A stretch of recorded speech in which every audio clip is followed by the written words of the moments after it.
Assalamualaikum warahmatullahi wabarakatuh. Selamat datang di Berkah Channel, jangan lupa like dan subscribe agar tidak ketinggalan update selanjutnya.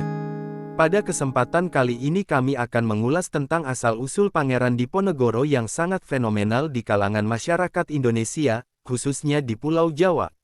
Diponegoro lahir di Yogyakarta pada tanggal 11 November tahun 1785 dari ibu yang merupakan seorang selir Garwa Ampeyan, bernama R.A. Mangkarawati, dari Pacitan dan ayahnya bernama Gusti Raden Mas Suraja, yang di kemudian hari naik tahta bergelar Hamengkubuwono III. Pangeran Diponegoro sewaktu dilahirkan bernama Bendara Raden Mas Mustahar, kemudian diubah menjadi Bendara Raden Mas Antawirya. Nama Islamnya adalah Abdul Hamid. Setelah ayahnya naik tahta, Bendara Raden Mas Antawirya diwisuda sebagai pangeran dengan nama Bendara Pangeran Harya Dipanegara. Ketika dewasa, Pangeran Diponegoro menolak keinginan sang ayah untuk menjadi raja dan residen Inggris yang bernama John Crawford, bahkan sampai 2 kali ia sendiri beralasan bahwa posisi ibunya yang bukan sebagai istri permaisuri, membuat dirinya merasa tidak layak untuk menduduki jabatan tersebut. Selain itu dia juga tidak mau menjadi sultan karena melihat posisi ayahnya sebagai sultan tetapi kurang independen karena mendapatkan tekanan di sana-sini dari Inggris dan pemerintah Belanda karena saat itu daulat keraton sudah tidak dipegang Sri Sultan tetapi dipegang Hindia Belanda.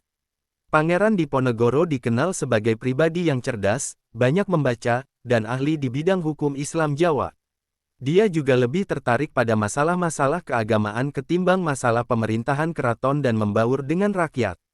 Sang pangeran juga lebih memilih tinggal di Tegalrejo, berdekatan dengan tempat tinggal eyang buyut putrinya, yakni Gusti Kangjeng Ratu Tegalrejo, permaisuri dari Sultan Hamengkubuwono I, daripada tinggal di keraton. Sejak kecil Diponegoro sudah sangat dekat dengan rakyat dan para santri. Dalam babat Diponegoro dijelaskan kalau semasa kecil Diponegoro diajarkan menanam padi dan kegiatan rakyat lainnya oleh neneknya di Tegalrejo yang menjadikan Diponegoro muda sangat dekat dengan rakyat dan mengerti penderitaan rakyat Jawa di bawah tekanan pemerintah kolonial Hindia Belanda.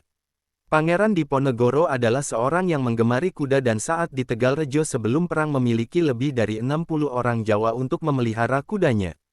Bak-bak air besar dari tembok untuk memberi minum kudanya masih terlihat sampai kini, 2021. Kandang kuda dan istal pangeran begitu luas sampai Sentot Muda, yang datang untuk hidup di Tegalrejo saat berumur 6 tahun setelah kakak perempuannya, Raden Ayu Maduretno menikah dengan pangeran, lebih mementingkan belajar naik kuda daripada menjadi santri. Saat mulai pecahnya Perang Jawa, kuda kekar hitam tunggangan Diponegoro, Kiai Gitayu Gentayu, dan ketangkasannya di atas pelana dicatat oleh komandan kavaleri Belanda.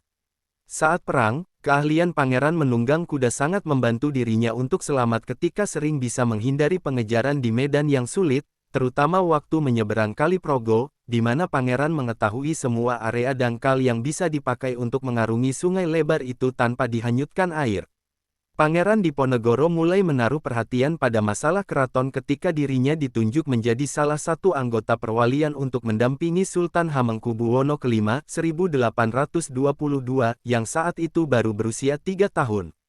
Karena baru berusia 3 tahun, pemerintahan keraton sehari-hari dikendalikan oleh Patih Danureja IV dan residen Belanda. Pangeran Diponegoro tidak menyetujui cara perwalian seperti itu, sehingga dia melakukan protes.